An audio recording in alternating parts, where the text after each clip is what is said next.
My name is Farhan. In this video, you will prepare the rent receivable account, which relates to the topic, the recording of adjustments in ledger accounts. This question has been taken from 2022 Paper 1 exam.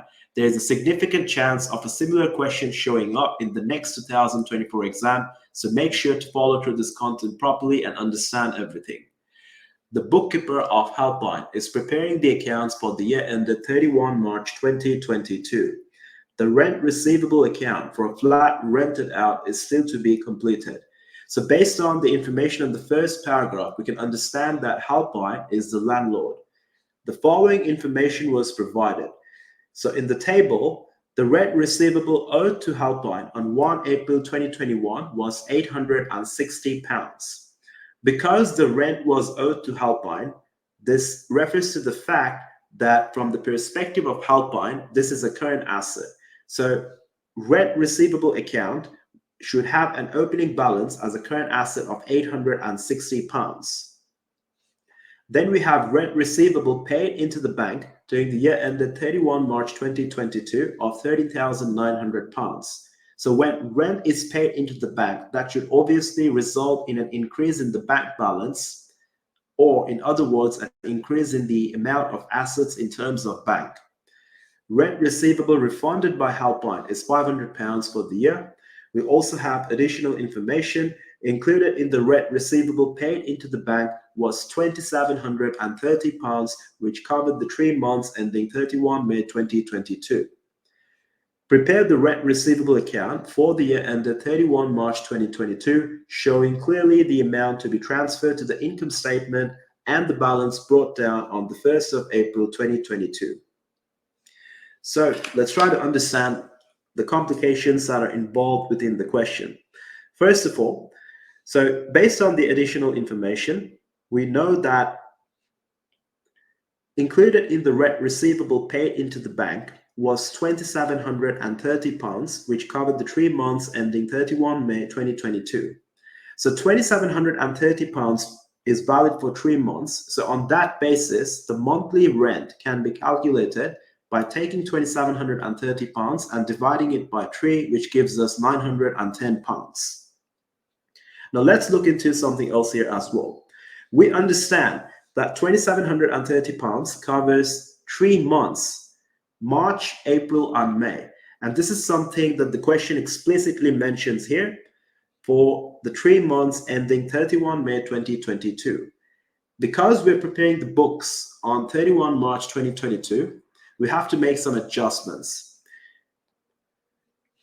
So March is where the financial year ends, which means that April and May relates to the next financial year, and the rent that Helpline has received in advance for the next financial year means that Helpline now has an obligation to the tenant.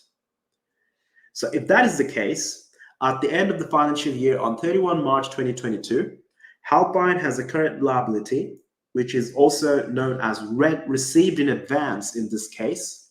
And this means that in the next financial year, Helpline has to fulfill the obligation to the tenant by allowing the tenant to use the space. We also need to understand something.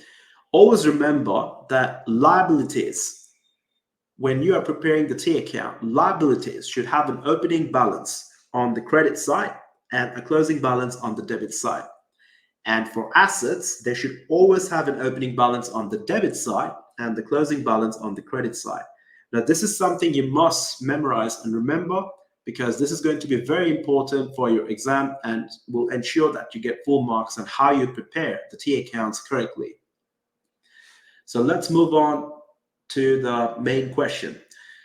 So first of all, we understand based on the first line given in the table that the rent receivable owed to Helpline on 1 April 2021 of £860 at the beginning of the year is in fact a current asset, because it clearly mentions rent owed to Helpline. Okay, so we just understood that all assets should have an opening balance on the debit side. So on that basis, when you want to prepare the T account or the ledger account for rent receivable, you show the opening balance on the debit side, as you can see I've done here. balance brought down of £860, which simply refers to the fact that at the beginning of the year on 1 April 2021, the tenant owes money to Halpine, and that's £860, which is obviously a current asset for Halpine because we're preparing this T account from the perspective of Halpine. Okay. Now, the second information says that rent receivable paid into the bank during the year ended 31 March 2022 was £13,900. So when we figured that, we understood that the bank should go up in value because of the money coming into the bank. And how is this going to be reflected in the rent receivable account? So let's just say I was to journalize this very line, this very transaction that we have, where the rent paid into the bank was £13,900. So how should we journalize it? So let me show you something here. So if I was to journalize this, we understand that the bank balance goes up, which is why we have to debit bank. And why we debit bank? Because when assets go up in value, which is obviously the bank in this case, we have to debit it. And at the same time, the rent that we have got into the bank relates to the income, which is what we can call rent income, or you could call it rent receivable. And that is £13,900 as well.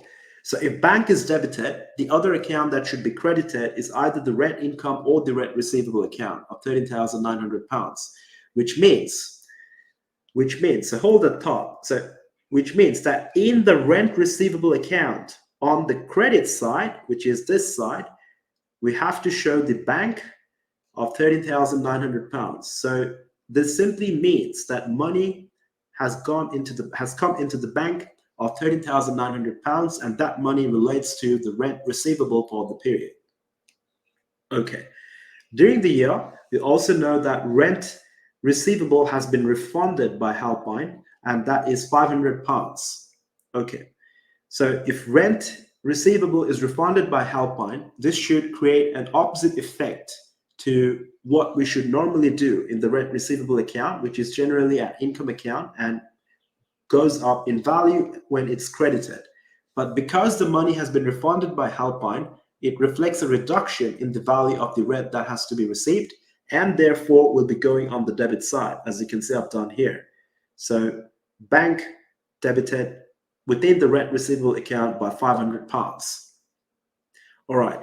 So this amount for income statement is something that we have to calculate ourselves, and we will be coming back to this, but let's understand how we have done the balance carried down here.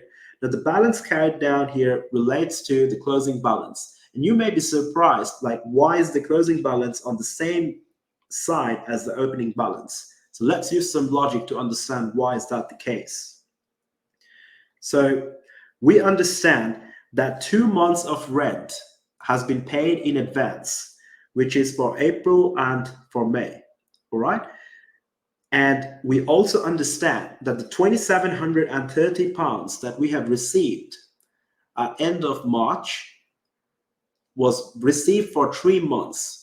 And on that basis, we calculated the monthly rent to be £910. So April and May comes in the next financial year, so which are the 2 months coming in the next financial year. And if the monthly rent is £910, then what should be the rent for the 2 months in the next financial year, April and May? 910 times 2, which is £1,820. So this is what you can see I've done here, £1,820, 910 times 2. But then again, why is that on the debit side though? Now, the rent that we have received in advance for the next financial year, April and May, is basically a current liability. And what have we just figured out a while ago? We know that liabilities must have an opening balance on the credit side and a closing balance on the debit side. We are preparing the books for the year ended 31 March 2022. So this obviously translates into a closing balance for the rent received in advance. And that is the main reason behind why we have done the closing balance on the debit side for the 2 months of April and May relating to next financial year, and that's 1,820 calculated as multiplying £910 with 2 months. Okay, so how do we arrive with this amount here? So what we have done here, we just balanced everything on the heaviest side, which in this case was the credit side to begin with. So that's £13,900 balanced here, which must be the balance on this side as well. And once you find the deficit, it's £10,720. That deficit of £10,720 is what we have to show in the income statement. And this simply means that this is the exact rent income that Halpine has earned for the financial year ending 31 March 2022. So you see how we have made a clear distinction between the amount that we have received in advance and the amount that we have actually earned and can call income for the financial year ending 31 March 2022.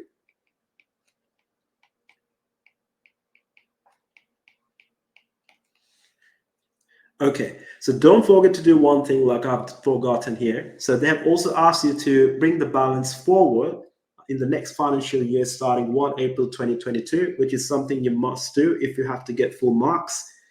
So this balance carried down that is on the debit side will now be carried forward as the opening balance. And when it's carried forward as the opening balance, it must be going to the credit side. So this is what I was missing here, and that's how you conclude your answer and you get full marks in your exam.